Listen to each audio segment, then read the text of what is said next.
Betul. Ini lagi dikejar ini Bun, laporan. Laporan.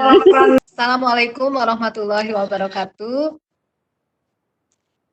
Sebelumnya izinkan saya memperkenalkan diri terlebih dahulu. Nah, tempat tugas dari Mandua Bandung, Kabupaten Bandung.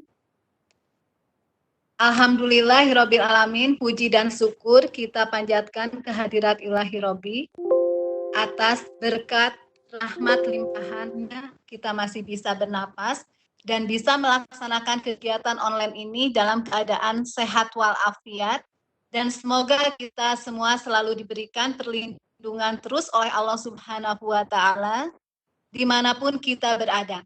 Sholawat serta salam semoga tercurah limpahkan kepada baginda Rasulullah Muhammad Sallallahu Alaihi Wasallam. Bismillahirrahmanirrahim. Bapak Ibu hebat madrasah bermartabat, salam biologi untuk seluruh MGMP Jawa Barat dan untuk seluruh peserta yang hadir se-Indonesia yang kali ini bisa mengikuti webinar. Sebelumnya saya ucapkan terima kasih kepada Umi Tira yang memfasilitasi Webex ini dalam kegiatan ini dan sekaligus Umi sebagai host pada kegiatan kali ini. Kepada narasumber Ibu Dr. Jenny Hendriani, selamat datang Ibu di kegiatan ini. Kepada Pak Lalan selaku Ketua MGMP beserta pengurusnya, tak lupa Ibu Lani, Bu Nenden, dan Bu Ica yang selalu memberikan kontribusi dalam kegiatan Vikon yang ada. Kepada yang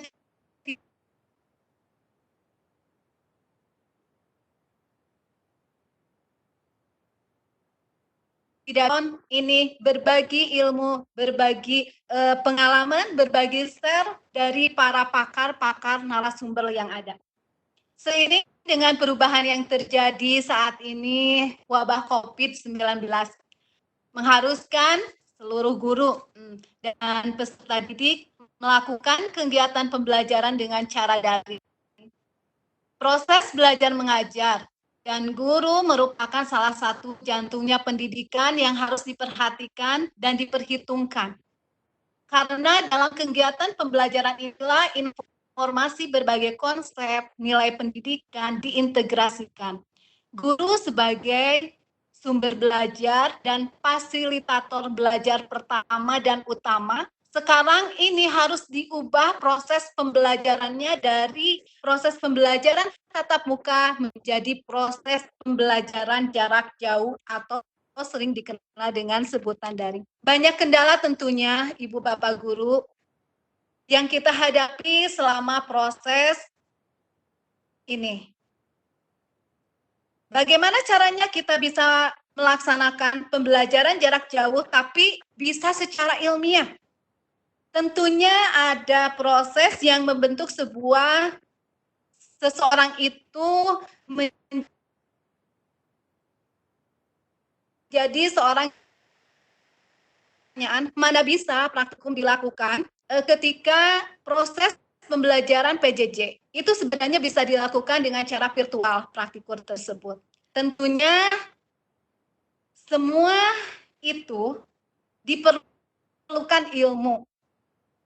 Tema utama kegiatan kita hari ini, sebentar lagi kita akan bersama-sama belajar dan menimba ilmu dari seorang pakarnya langsung, yaitu Ibu Dr. Jenny Hendriani.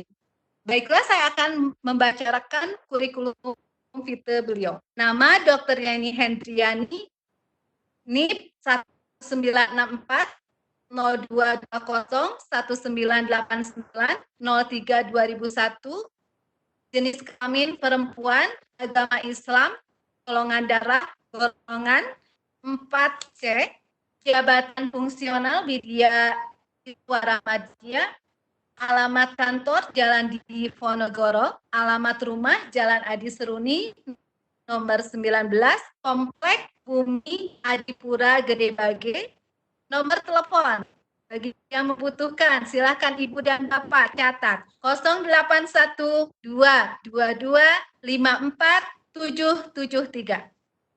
Adapun riwayat beliau tahun 1988 S1 Bandung Biologi, tahun 2000 ITB Biologi bidang khusus PSDHLH, 2009 S3 ITB Biologi bidang khusus Ekologi. Pendidikan dan pelatihan yang pernah dilakukan oleh Bu Dr. Yeni Hendriani ini di kurikulum vitae-nya sangat banyak sekali. Saya tidak akan membacakan satu persatu, hanya rinciannya saja. Pendidikan dan pelatihan diklat yang pernah dilakukan oleh beliau dari tahun 2015 sampai dengan 2019 ini ada 16 kali. Ada karya tulis ilmiah di sini dalam bentuk jurnal atau artikel dan buku. Di sini ada 44 judul hasil karya yang telah dihasilkan dan telah dipublikasikan oleh beliau, sangat luar biasa sekali. Pengalaman membimbing sebagai mahasiswa ada 11 pembimbingan dari tahun 2014 sampai 2019 ini. Peserta konferensi seminar lokakarya, simposium ada 13 judul kegiatan dari tahun 2004 sampai 2020 saat ini. Ada kegiatan pengabdian kepada masyarakat dari 2012, penghargaan dan piagam tahun 2007 mendapatkan penghargaan dari Bapak Presiden RI Dr. Haji Susilo Bambang Yudhoyono, mendapatkan Satya Lancana Karya Satya, mengikuti berbagai organisasi profesi ilmiah, yaitu diantaranya sebagai Ikatan Widya Iswara Indonesia di Kemendikbud. Baiklah, untuk mempersingkat waktu Bapak Ibu hebat seluruh Indonesia yang ada sekarang, silakan. Saatnya kita bersama-sama menimba ilmu di sini. Untuk waktu dan tempat saya persilahkan kepada Ibu Dr. Yeni untuk memberikan presentasinya tentang pembelajaran STEAM. Waktu dan tempat saya persilahkan. Bismillahirrahmanirrahim. Assalamualaikum warahmatullahi wabarakatuh. Tolong dibuka ininya, filenya. Teman-teman, guru-guru hebat biologi se-Jawa Barat, saya dengar tadi. Alhamdulillahirabbil alamin, saya sangat senang sekali berada di satu komunitas yang sangat baik, komunitas guru penggerak yang memang sedang dicanangkan oleh pemerintah kita, oleh menteri kita. Kita memang harus terus bergerak, harus terus belajar untuk mewujudkan pendidikan 4.0 dan sudah dimulai dari sekarang. Dalam kesempatan ini saya akan membawakan satu artikel saya tentang bagaimana mewujudkan pendidikan 4.0 melalui pembelajaran sains, teknologi, engineering, and matematik atau disingkat pembelajaran STEM. Mungkin teman-teman guru sudah banyak mendengar tentang hal ini. Lanjut. Saya ingin menggarisbawahi dulu, mengapa kita harus paham tentang STEM. Saya tadi sudah mengatakan bahwa yang namanya pendidikan itu sekarang masuk pada pendidikan 4.0. Mengapa? Karena kita pernah, pasti teman-teman tahu, sekarang itu masuk pada era revolusi industri 4.0. Dan revolusi industri 4.0 ini mempengaruhi semua hal. Dari mulai kehidupan kita, bisnis, tata kelola, masyarakat, dan termasuk pendidikan. Sehingga sekarang mulai dari tahun 2018 muncul istilah yang dinamakan Education 4.0. Ini kata Husin 2018. Nah, apa itu pendidikan 4.0? Itu adalah suatu proses pendidikan yang menuntut orang memiliki keterampilan untuk industri 4.0. Di antaranya apa? Salah satu hal yang paling penting adalah keterampilan active learning. Nanti Bapak dan Ibu lihat, dia ada di posisi paling atas, active learning itu. Masya Allah, teman-teman yang beragama Islam, kita tahu ada salah satu sunnah, yang mengatakan belajar sampai ke liang lahat. Dan sekarang di revolusi industri 4.0, active learning itu istilahnya adalah belajar sebetulnya sampai ke liang lahat, terus belajar menjadi hal yang paling utama yang harus kita miliki. Itu artinya kita harus memberikan bekal kepada anak untuk bisa terus belajar. Critical thinking, teman-teman sudah tahu, berpikir kritis. Bagaimana dia menemukan satu permasalahan, kemudian dia memecahkan masalah dengan berpikir kritis. Complex problem solving. Problem solving saja tidak cukup ternyata, teman-teman. Complex problem solving sekarang. Dan complex problem solving saja tidak cukup, creative problem solving yang harus kita miliki, anak-anak miliki. Kemudian interpersonal skill, itu yang harus dimiliki. Jadi pendidikan 4.0 menyiapkan masyarakat atau siswa untuk memiliki keterampilan yang diperlukan untuk revolusi industri 4.0. Nah, kalau kita bicara pendidikan 4.0, maka terdapat 9 tren terkait dengan pendidikan 4.0. Salah satunya adalah yang kita lakukan sekarang, flip education, pembelajaran terbalik. Mengapa terbalik? Karena tatap mukanya sekarang itu, nanti di era yang akan datang, di flip education itu, tatap mukanya hanya tinggal berapa persen. Paling banyak 30%, 70% itu adalah online. Kemudian apalagi yang ada di tren itu? Bahwa pembelajaran itu harus berbasis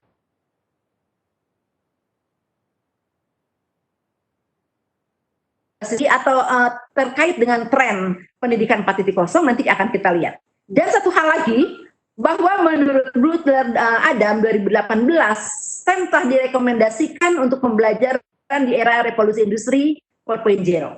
Oleh karena itu kita akan belajar tentang hal itu. Ayo lanjut. Nah, ini dia. Ini adalah keterampilan untuk revolusi industri 4.0. Teman-teman lihat active learning, tolong ditunjuk active learning yang paling atas. Itu adalah keterampilan yang pertama yang harus dimiliki oleh anak. Keterampilan yang paling penting. Terus ke bawah critical thinking, complex problem solving, creative learning.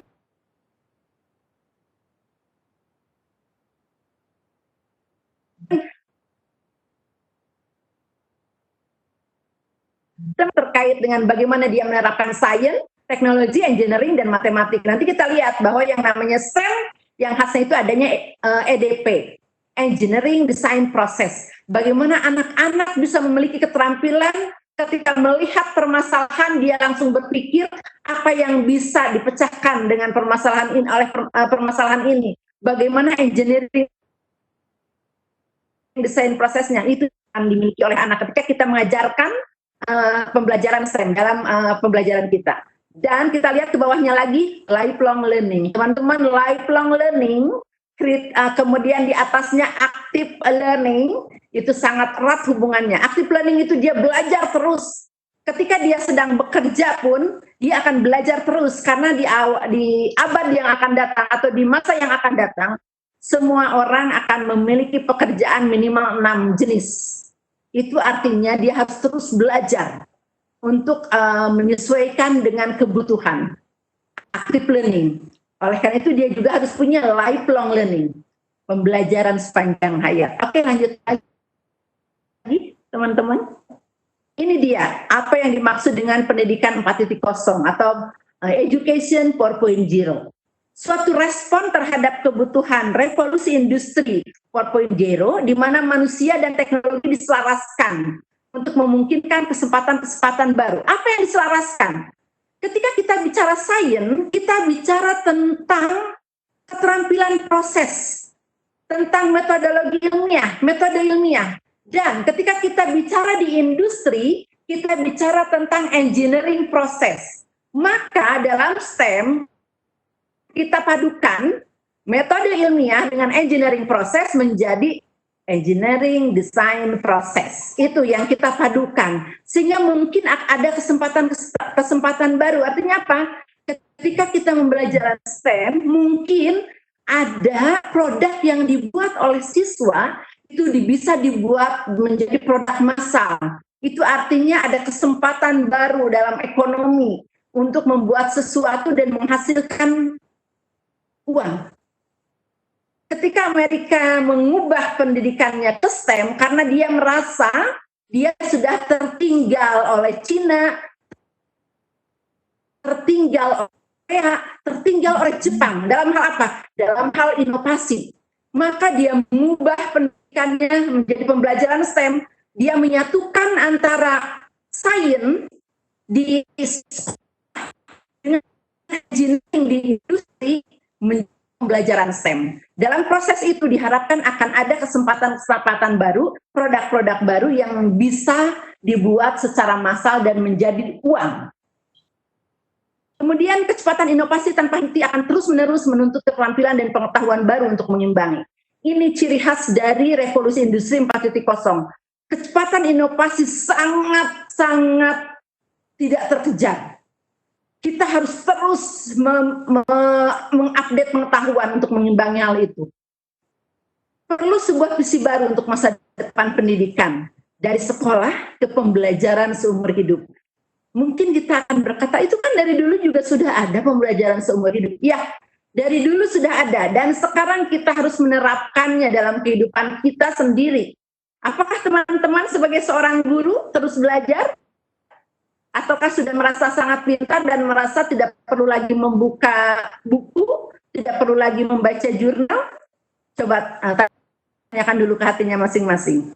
Oke, dan ketika kita bicara pendidikan 4.0, ada tren terkait dengan pendidikan 4.0. Ada 9 tren. Mari kita lihat apa saja tren itu. Oke, tren pertama, pembelajaran dapat dilakukan kapan saja dan di mana saja. Baik teman-teman, ketika kita masuk ke COVID-19, pandemi COVID-19, sebetulnya ada satu keuntungan yang kita peroleh di balik musibah ini. Kita dipaksa untuk melakukan pembelajaran daring. Itu artinya sudah melakukan satu tren pendidikan 4.0. Kenapa? Aku udah lanjut, oke. Pembelajaran dapat dilakukan kapan saja dan di mana saja. Siswa bisa belajar di mana saja dan kapan saja. Tren kedua, pembelajaran akan disesuaikan untuk setiap siswa. Siswa akan memilih mana saja materi yang dia inginkan dan dia belajar itu. Sebetulnya di luar negeri mata pelajaran untuk sekolah itu paling banyak 5. Dan sisanya itu adalah pilihan. Mungkin nanti kita akan ke sana juga, Indonesia akan ke sana. Kemudian tren ketiga, siswa memiliki pilihan dalam menentukan mana mereka ingin belajar. Ini yang dinamakan flip education, bahwa siswa memiliki pilihan dan bisa terbalik pilihan itu. Artinya siswa bisa belajarnya 70%-nya adalah daring dan 30%-nya adalah offline. Nanti mungkin kita akan sampai ke sana juga. Tren keempat, siswa akan belajar berbasis proyek. Itu artinya kita tidak hanya mengajarkan materi di awang-awang, tetapi materi itu harus diterapkan dalam suatu proyek. Dia harus memecahkan permasalahan dengan proyek tersebut. Siswa harus memecahkan permasalahan.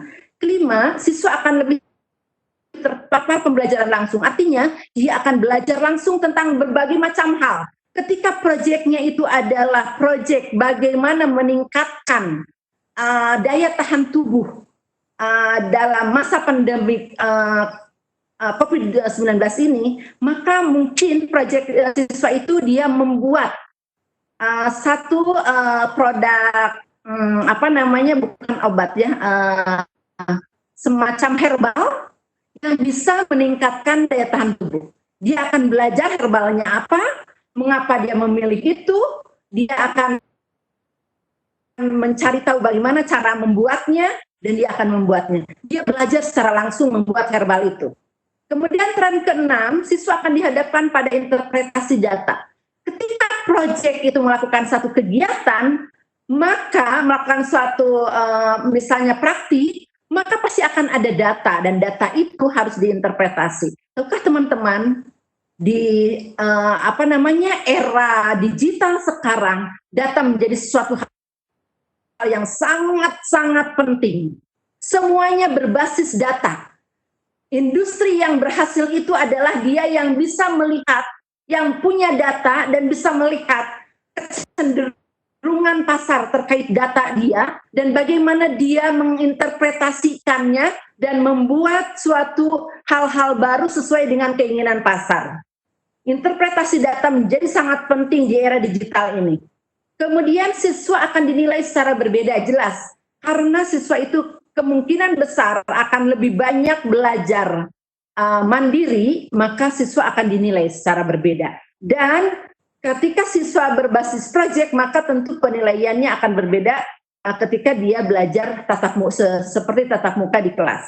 Kemudian tren ke-8, pendapat siswa akan dipertimbangkan dalam merancang dan memperbaharui kurikulum. Akan sampai ke sana, siswa akan ditanya, kamu ingin belajar apa sih sebenarnya, Nak? Dan itu akan mempengaruhi kurikulum sekolah. Tahukah teman-teman bahwa di luar negeri sudah banyak kurikulum itu berbasis sekolah. Kurikulum umum seperti di kita itu memang benar-benar sangat simpel, sehingga nanti kurikulum berbasis sekolah lah yang akan menjadi pegangan di sekolah. Seperti KTSP kita ya, tapi kita masih memegang kurikulum umumnya. Yang pengembangan dari kurikulum standar isinya kita mungkin masih sangat sedikit. Kemudian tren ke-9, siswa akan menjadi lebih mandiri dalam pembelajaran mereka.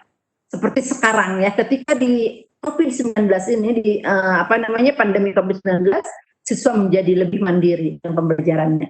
Oke, lanjut. Sekarang mari kita lihat, teman-teman pasti sudah tahu ya, STEM itu adalah suatu pendekatan pembelajaran yang mengintegrasikan sains, engineering, sains, teknologi, engineering, dan matematik. Sains itu apa sih sebetulnya? Kajian tentang fenomena alam yang melibatkan observasi dan pengukuran.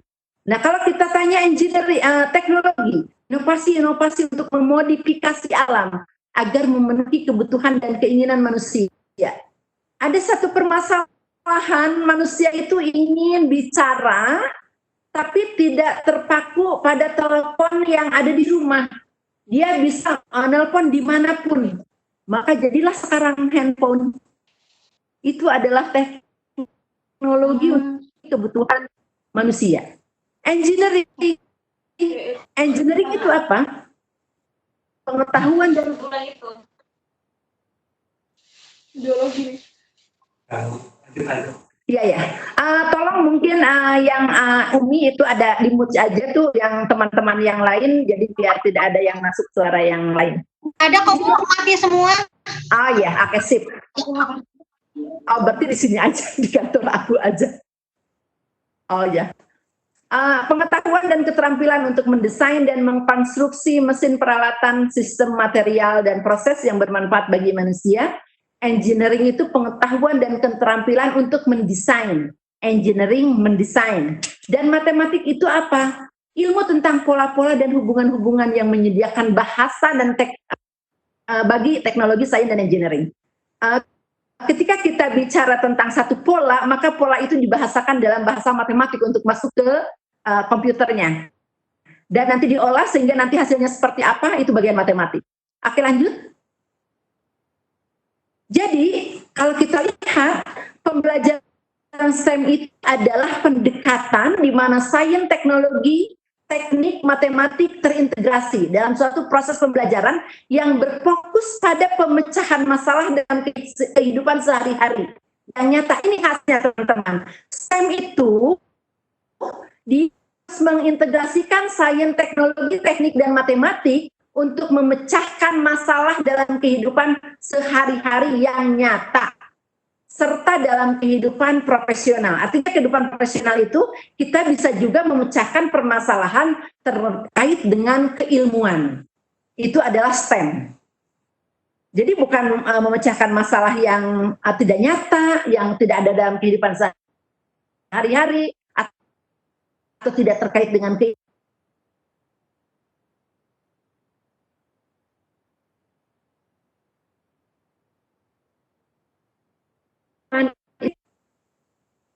teknologi, engineering, dan matematik digunakan secara terintegrasi untuk mengembangkan produk, proses, dan sistem. Ingat, STEM itu tidak harus produk, dia juga bisa berupa proses.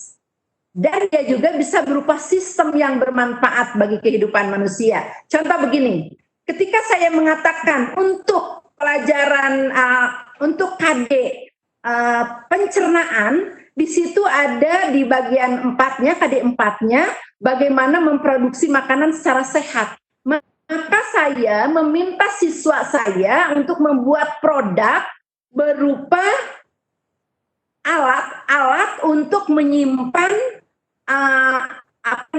makanan yang diproses dengan bakteri atau jamur. Maka itu jadi produk. Tapi bisa saja itu adalah hasilnya proses.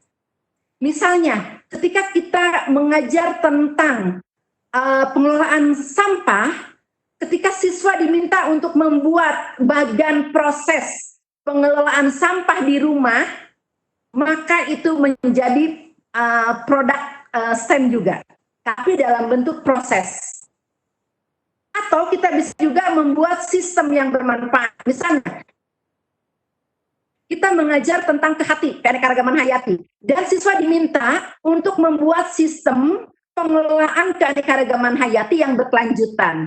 Maka dari proses pembelajaran STEM itu yang dihasilkan sistem.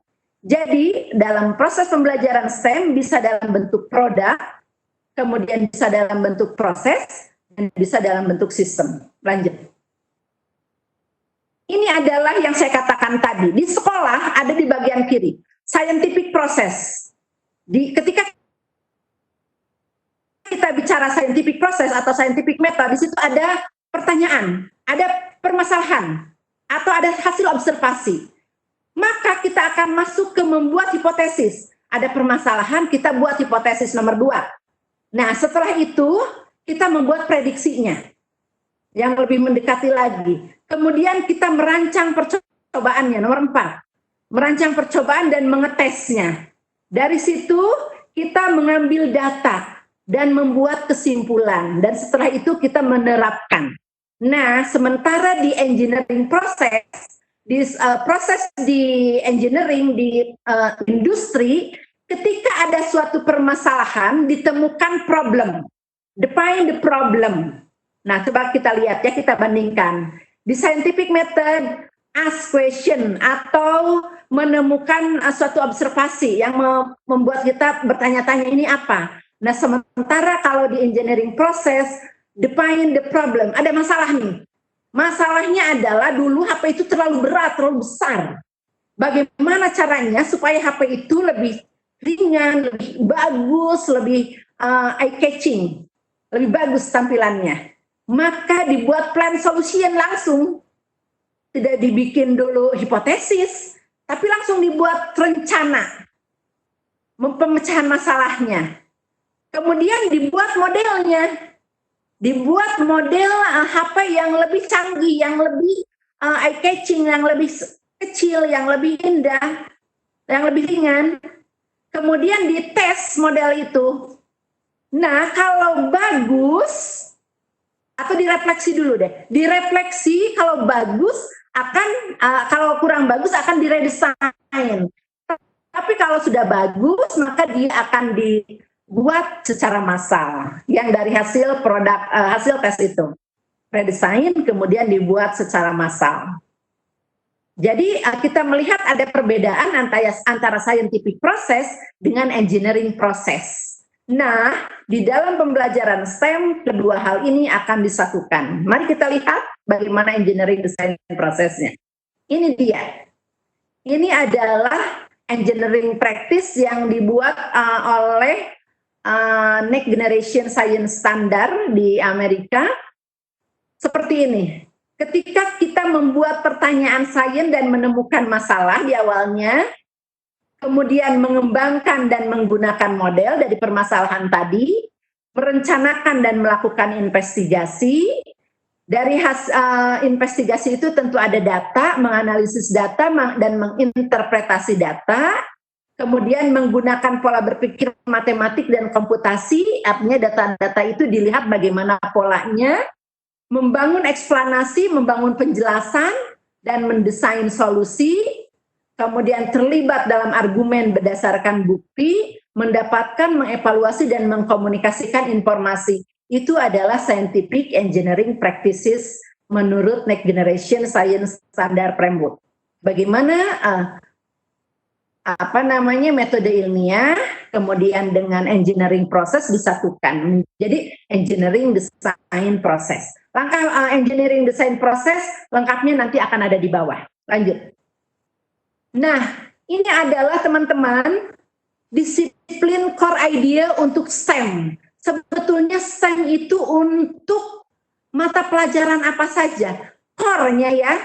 Core disiplin untuk STEM itu sebetulnya untuk life science, biologi, physical science, fisika.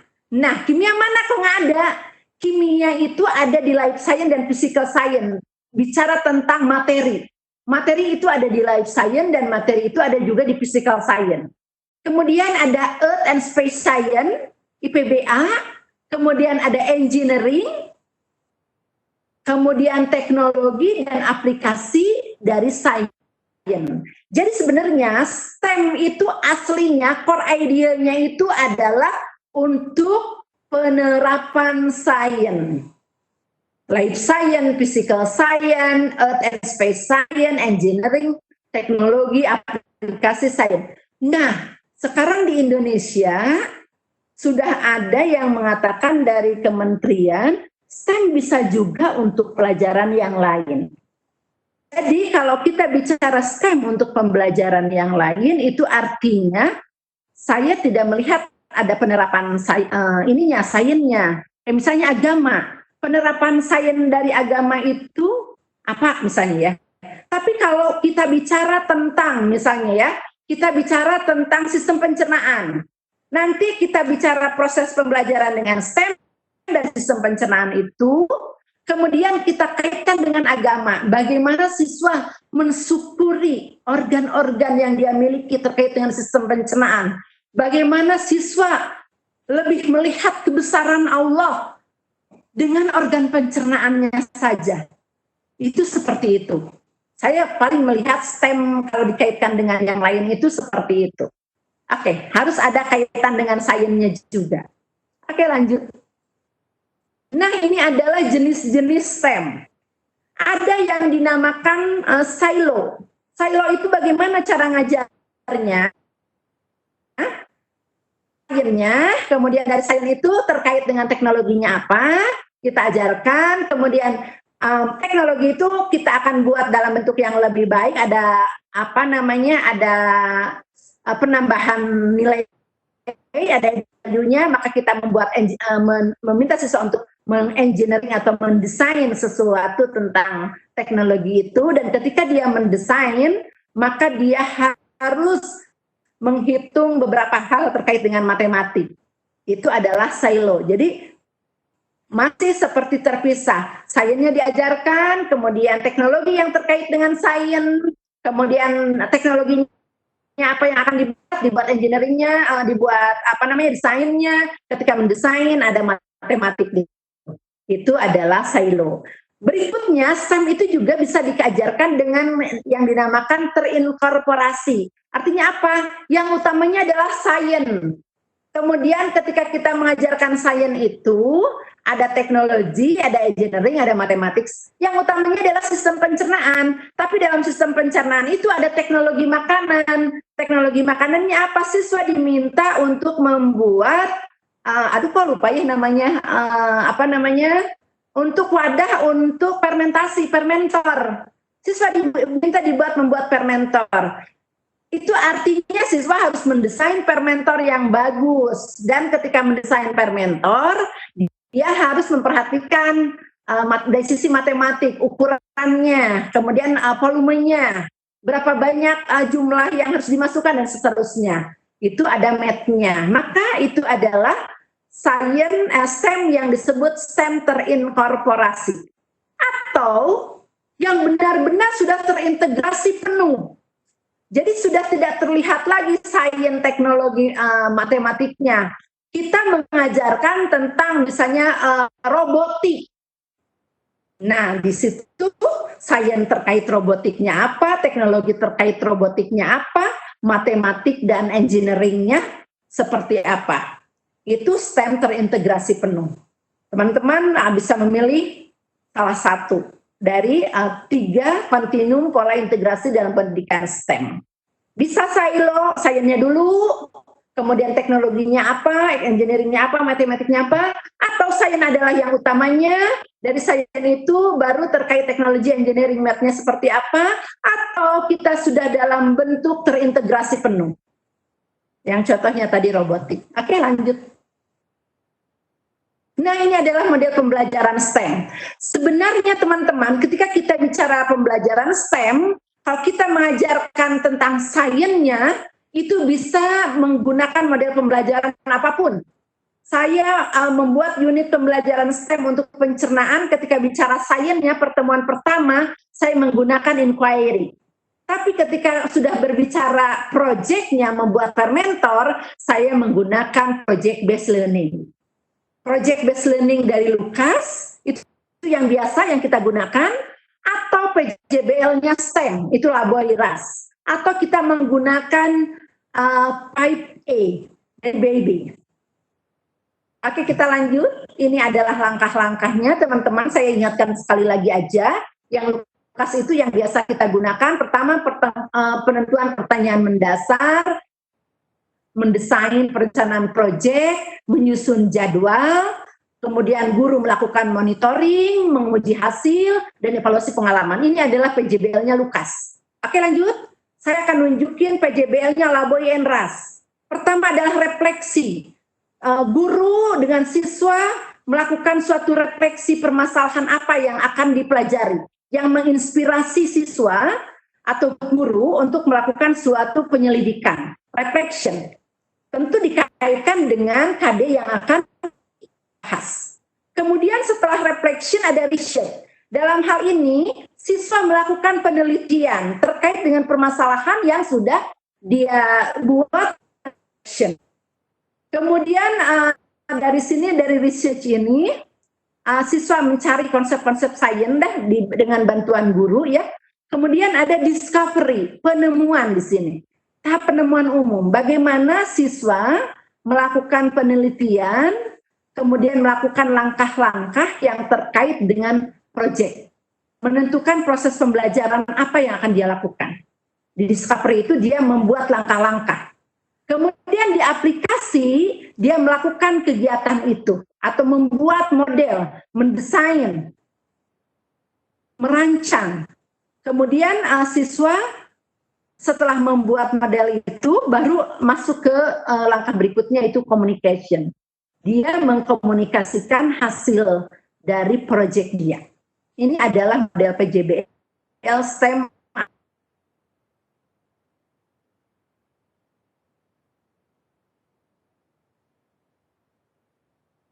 Adalah pertama engagement.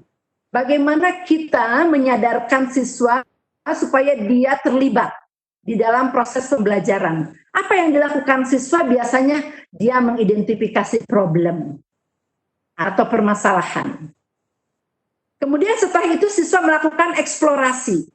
Untuk memecahkan masalah itu dia harus meriset, dia harus mencari data, dia harus merancang. Nah, kemudian eksplanasi dari apa yang dia rancang dia dari hasil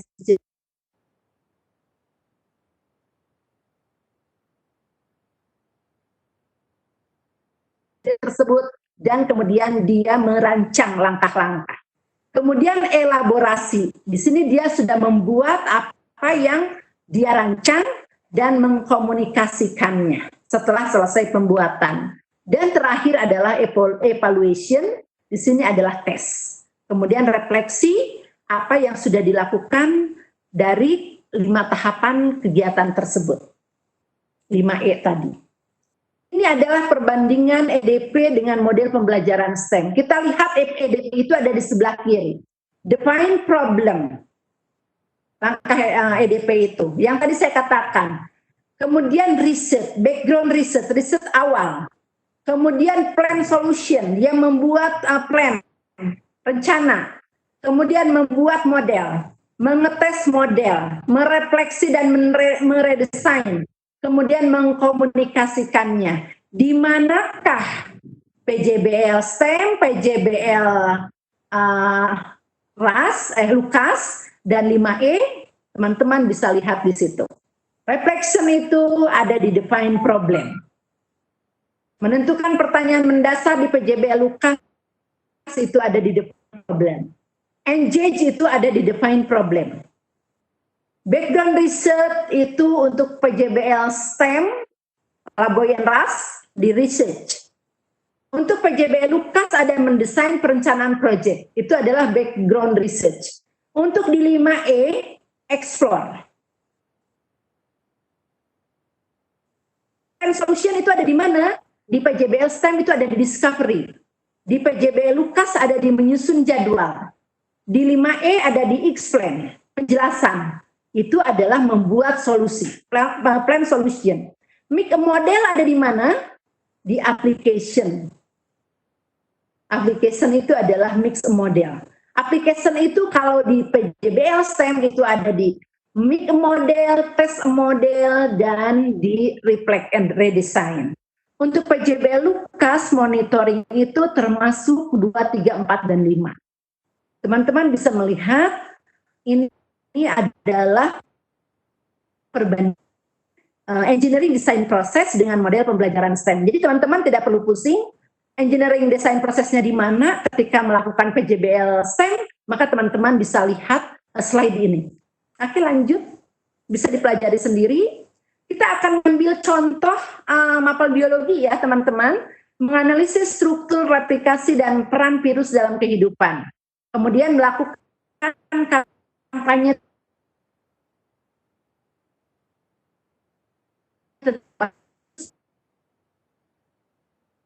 nanti akan berubah, bukan AIDS lagi, tapi corona. Lanjut. Ini adalah analisis STEM. Jadi teman-teman untuk mengajar STEM, ketika teman memilih satu KD, teman-teman harus membuat analisis STEM-nya dari KD tersebut. Apa sainsnya yang akan diajarkan? Apa teknologinya? Apa engineering-nya? Apa matematiknya? Contoh ya sekarang. Kita tadi sudah mengambil KD tentang virus. Sainsnya apa yang akan diajarkan? Saya akan mengajar struktur dan bentuk virus, perkembangbiakan virus, peran virus dalam kehidupan, klasifikasi virus, dampak ekonomi dan sosial akibat serangan virus, penanggulangan virus corona, dan lainnya. Ini sainsnya. Teknologinya apa? Apa ya kira-kira? Saya berpikir ini bisa macam-macam ya. Tidak harus seperti ini.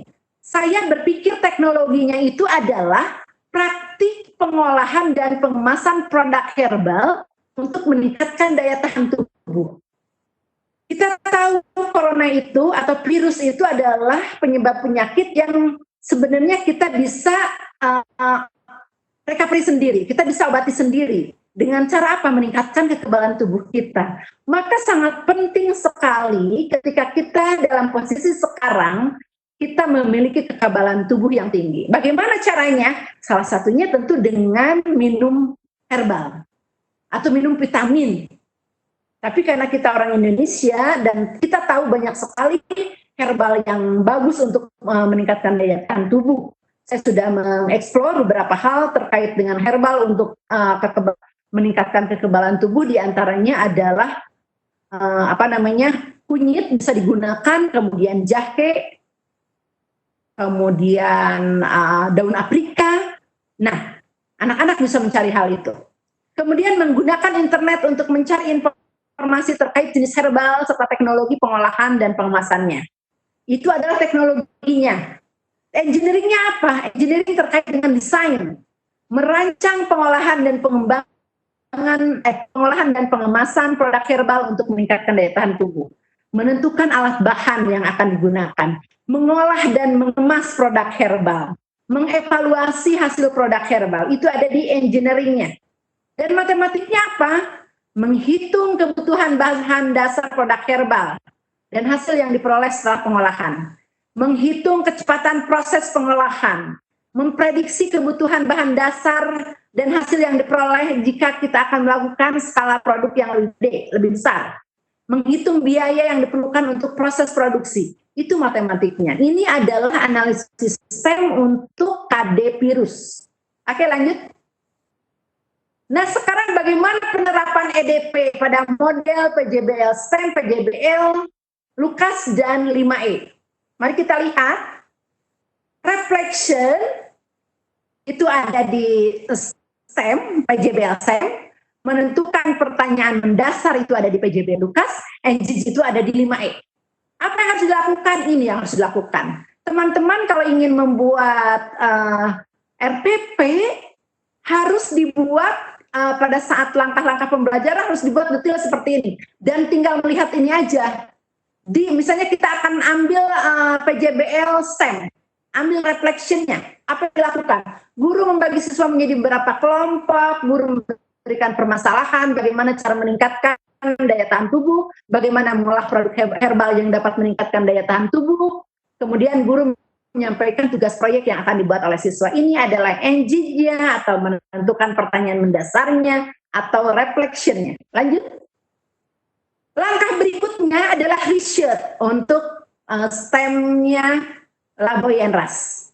Mendesain perencanaan proyek untuk STEM-nya LUKAS. Explore untuk 5E. Guru memberikan kesempatan kepada siswa dalam mencari sumber-sumber informasi yang relevan. Artinya, siswa mencari informasi-informasi yang relevan terkait dengan bagaimana meningkatkan ketahanan tubuh. Guru menggiring siswa untuk menemukan pemecahan masalah. Bagaimana cara meningkatkan daya tahan tubuh, bagaimana mengolah produk herbal. Guru memberikan self dan peer assessment untuk melihat keaktifan masing-masing siswa dalam kelompok. Ini untuk langkah research atau desain perencanaan proyek atau explore. Lanjut. Langkah berikutnya discovery untuk STEM Laboy and Ras. Guru memberikan kesempatan kepada siswa untuk mendiskusikan tugas proyek yang akan dibuat. Guru memberikan pilihan alat bahan yang akan digunakan. Guru minta siswa untuk menuliskan semua rencana ide dari setiap anggota yang muncul. Guru minta siswa dalam kelompok menentukan ide terbaik. Kan tadi siswa brainstorming. Dia merencanakan ide-ide dari semua anggota ditulis. Dan siswa diminta untuk menentukan ide yang terbaik. Mana langkah-langkah terbaik yang akan diambil untuk memecahkan masalah, bagaimana cara meningkatkan daya tahan tubuh di pandemi 2019 ini. Selanjutnya jadwal ini guru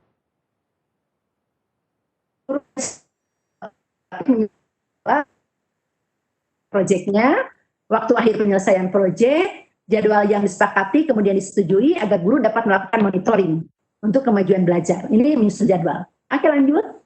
Application untuk RAS. Monitoring dan menguji hasil untuk LUKAS. Elaborate untuk 5E. Ini langkah-langkahnya. Guru meminta siswa mengerjakan tugas proyek bersama-sama berdasarkan rancangan yang telah dibuat. Guru meminta mendokumentasikan proses pembuatan produk secara detail.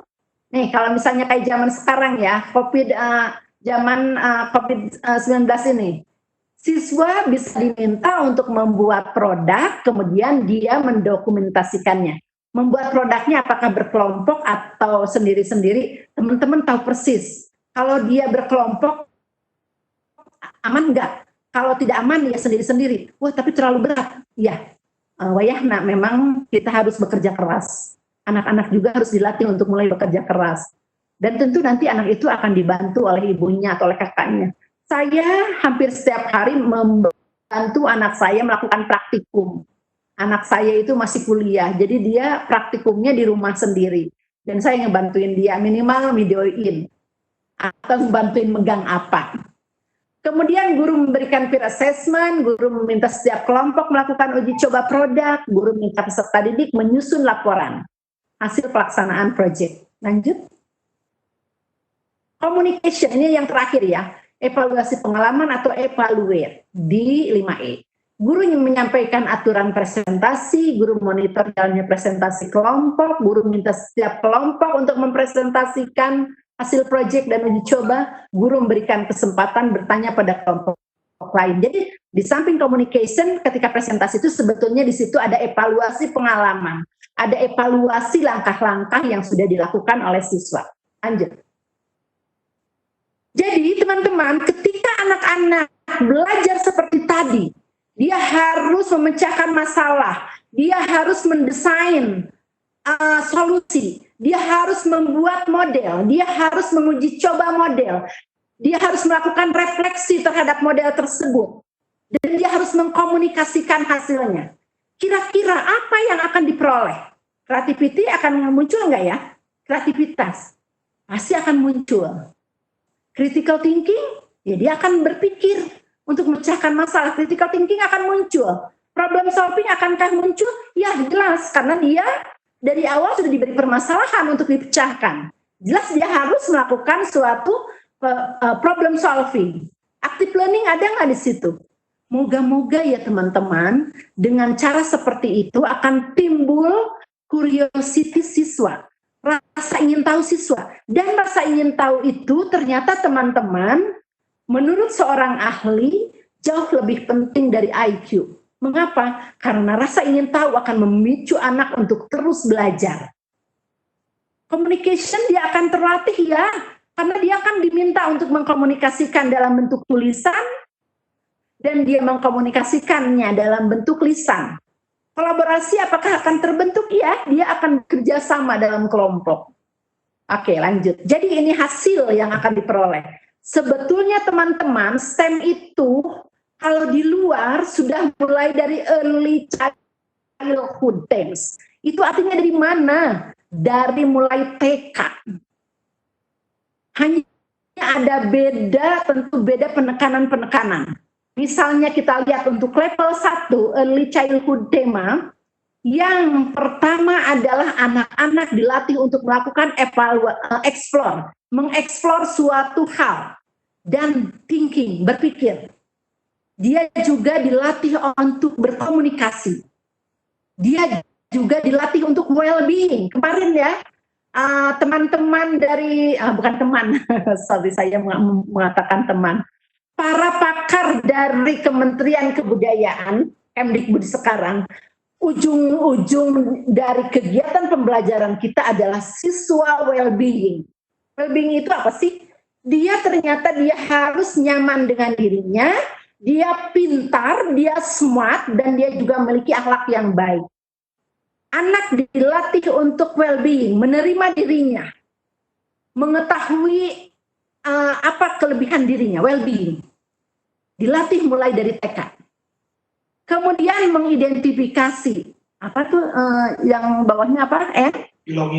Belonging. Dan seterusnya level berikutnya untuk SD, untuk SMP, untuk SMA.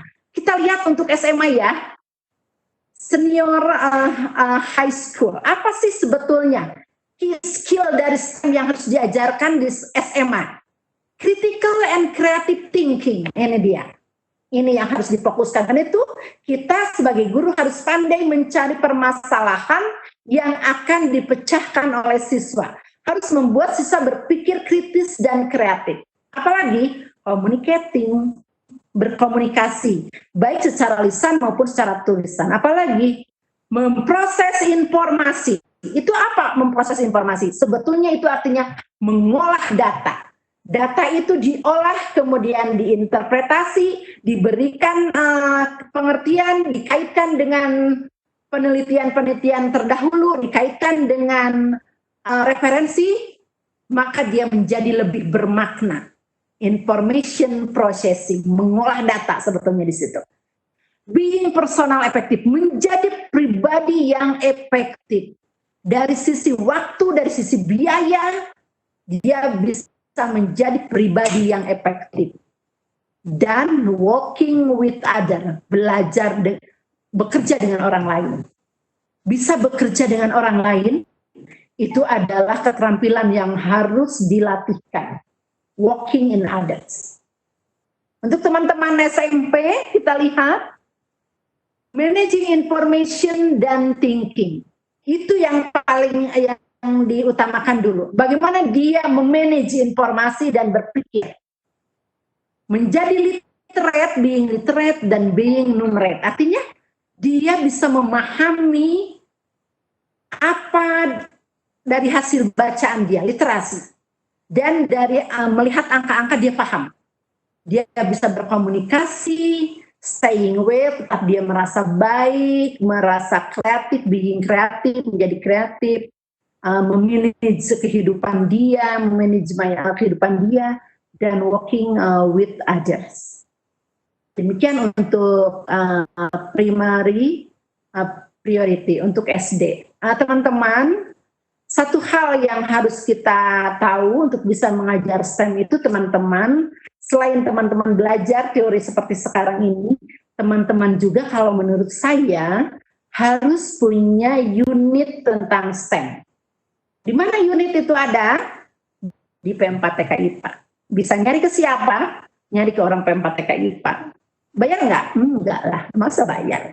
Kita kan orang yang baik hati dan tidak sombong. Oke, lanjut teman-teman. Ini adalah tren pendidikan 4.0 yang muncul dalam pembelajaran STEM. Saya melakukan penelitian ini tahun 2019. Jadi saya melihat dari tren yang pertama, itu muncul sekitar 30%. Belajar di mana saja, kapan saja. Kemudian berikutnya, tren berikutnya apakah belajar bisa dipilih oleh siswa.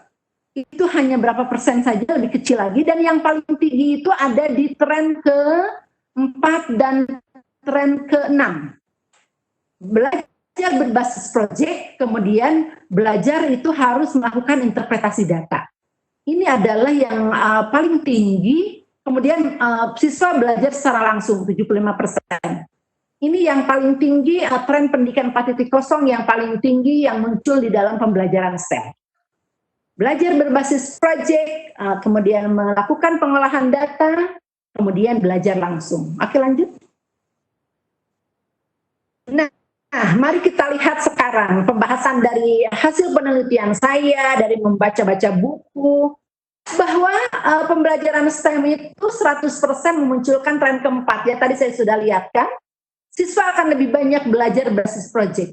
Itu artinya apa? Nilai utama dari PJBL itu menurut Riebeck 2017 itu adalah bekerja dalam kelompok, kolaborasi. Bekerja dalam kelompok artinya mengembangkan keterampilan anak untuk melakukan kolaborasi. Belajar dengan orang lain, bekerja dengan orang lain. Work with others.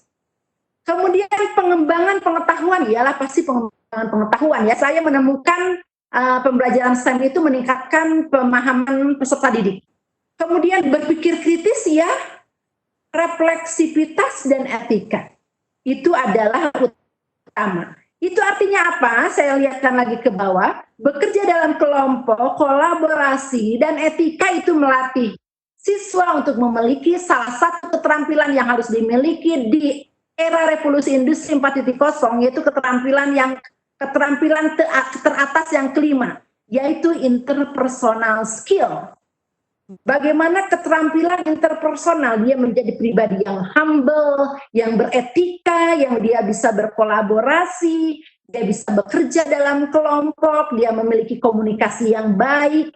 Itu adalah hasil dari PJBL.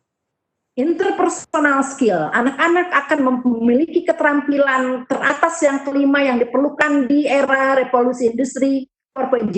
Lanjut lagi. Apalagi? Berpikir kritis. Itu artinya apa? Membantu siswa untuk memiliki keterampilan berpikir kritis. Berpikir kritis tadi harus dimiliki di era 4.0 dan itu adalah keterampilan tertinggi kedua. Berpikir kritis itu, critical thinking menjadi sangat penting. Kemudian apa itu tingkat refleksivitas? Itu artinya seseorang itu tahu apa sih keinginan dirinya.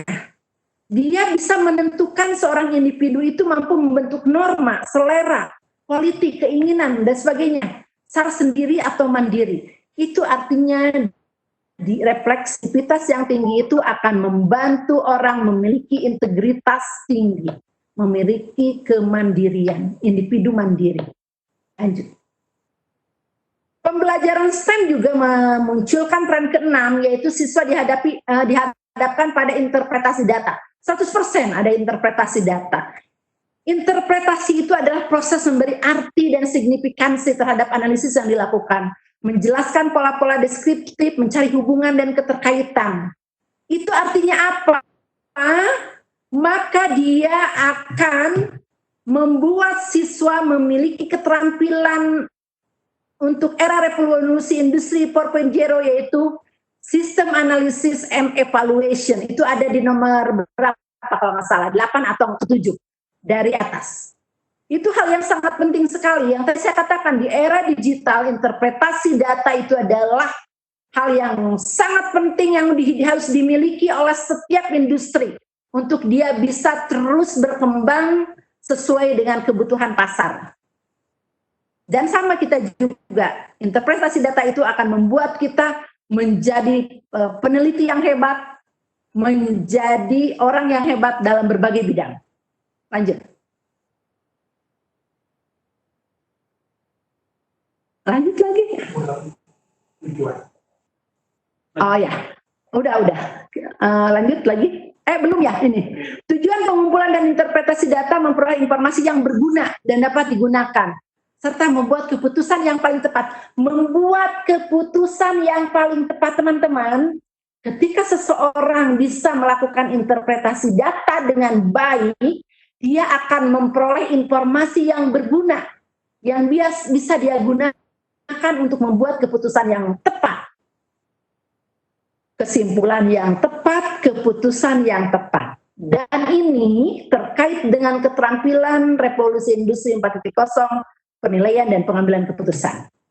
Hal ini sejalan dengan penelitian Taylor 2016 yang mengatakan STEM merupakan tanggapan penting untuk kebutuhan mendesak dalam menyiapkan orang muda dengan kemampuan pengetahuan dan keterampilan tingkat tinggi, kritis, kreatif, warga negara yang cerdik dan beretika, perancang yang inovatif, komunikator yang baik, dan pembuat keputusan yang kolaboratif. Wah, keren banget ini. Orang ini yang akan bisa leading di abad 4.0, di era industri 4.0. Dia harus memiliki keterampilan tingkat tinggi, critical thinking, kreatif, warga negara yang cerdik, beretika, perancang yang inovatif, komunikator yang baik, pembuat keputusan yang kolaboratif. Masya Allah, keren banget. Teman-teman mau nggak anaknya kayak gini? Belajarlah pembelajaran STEM dan kemudian gunakan pembelajaran STEM. Oke, lanjut. Nah, menurut Hendriani 2018, siapa itu Hendriani? Ya, aku nggak kenal. Pembelajaran STEM yang terbukti dapat meningkatkan hasil belajar siswa.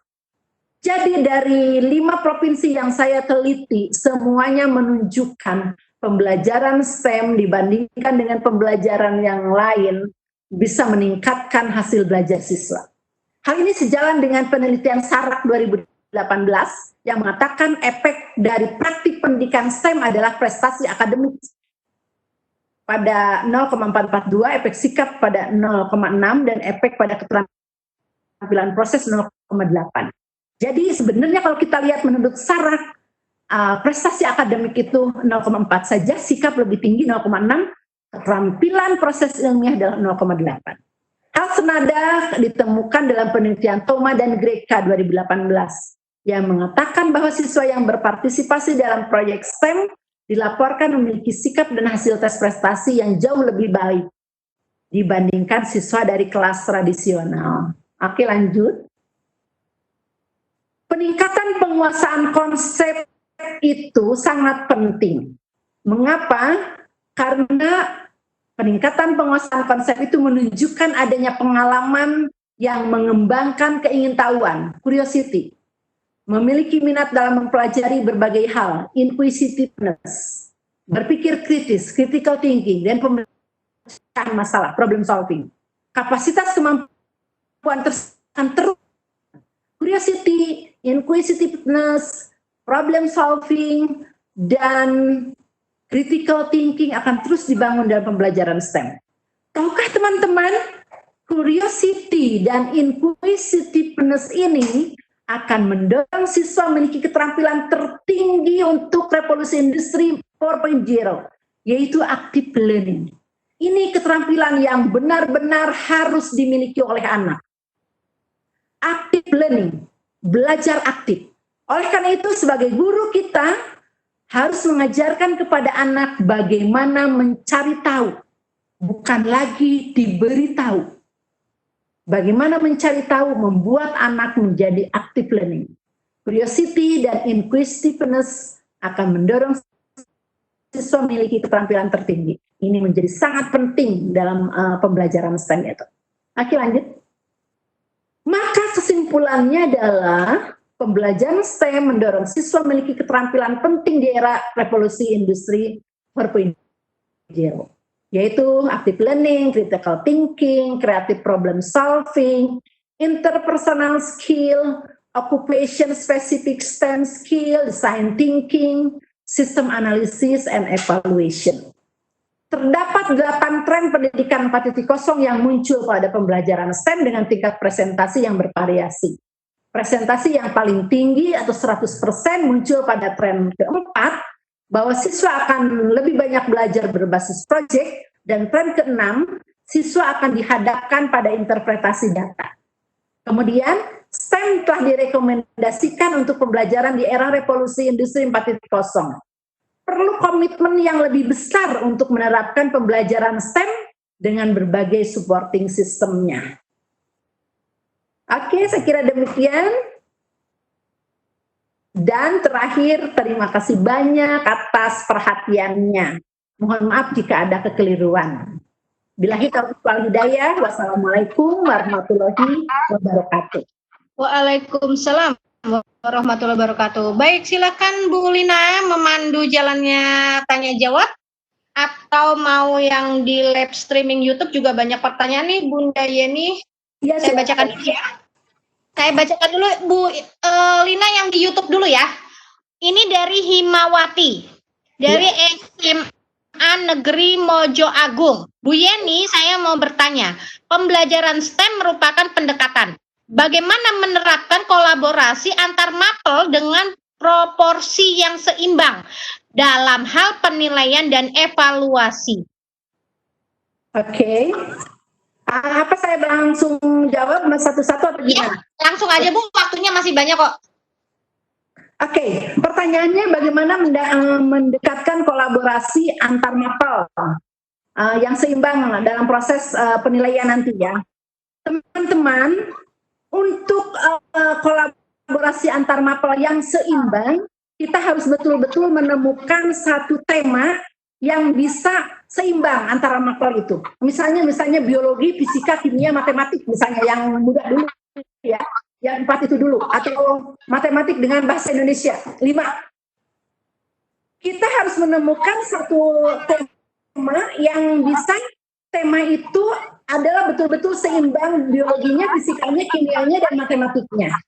Nah, dari situ kalau kita bisa menemukan tema yang betul-betul seimbang antar mapel itu, baru kita bisa membuat kolaborasi antar mapel yang seimbang. Tetapi teman-teman, STEM itu sebenarnya tidak harus seimbang juga. Kalau misalnya kita bicaranya tentang sistem pencernaan, sistem pencernaan tentu akan lebih beratnya ke biologi. Tetapi sebetulnya di situ akan ada kimia. Boleh kimia masuk di situ. Kemudian akan ada juga fisikanya, ada nggak ya? Fisikanya enggak ya? Mungkin masuk bahasa Indonesia untuk bahasa penyajiannya. Walaupun sebenarnya saya tadi katakan bahwa ide utama dari STEM itu bahasa sebetulnya tidak masuk, bahasa itu hanya suatu alat untuk menyampaikan saja. Maka saya katakan keseimbangan itu akan terjadi jika kita menemukan satu tema yang betul-betul di situ setara antara biologi, fisika, kimia, matematiknya. Sehingga kita bisa seimbang ininya. Kalau tidak setara, maka penilaian itu akan tergantung berapa persen dari masing-masing mapel itu. Kalau misalnya lebih biologinya 70%, kimianya 30%, maka tentu yang adil itu penilaiannya biologi 70%, kimia 30%. Nanti akan seperti itu. Saya kira jawabannya demikian. Baik, terima kasih Ibu. Sekarang saya berpindah ke chat di Webex biar adil. Bu Yeni mohon pencerahan. STEM untuk SMK mungkin lebih berpeluang untuk diterapkannya gimana? Untuk SMK, saya sebenarnya tidak melihat SMA, SMP, SMK ya. Selama kita bisa menemukan KD, di mana KD itu ada sainsnya, ada pengetahuannya, kemudian dari sains itu ada teknologi yang terkait dengan sains tersebut. Ketika bicara teknologi, kita ada added value, bagaimana meningkatkan teknologi itu, kemudian kita akan merancang teknologi tersebut, yang sudah diberi added value tersebut. Jadi teman-teman di SMK malahan akan lebih banyak saya melihatnya, karena SMK itu lebih banyak ke penerapan, lebih banyak produk yang dibuat. Saya melihat SMK untuk menerapkan STEM akan lebih banyak kesempatan. Kalau di kami di sains, kita harus memilih mana KD 4 yang terkait dengan teknologi atau yang bisa dikaitkan dengan teknologi. Kalau tidak bisa, ya nggak bisa, nggak akan bisa. Misalnya kita bicara evolusi, teknologinya saya belum kepikiran, terlalu tinggi kayak engineering, DNA engineering kan nggak akan bisa masuk di SMA, misalnya seperti itu. Jadi karena pertanyaannya kepotong. Untuk SMK mungkin lebih berpeluang untuk masuk ke dunia ekonomi, dapat dijual beli.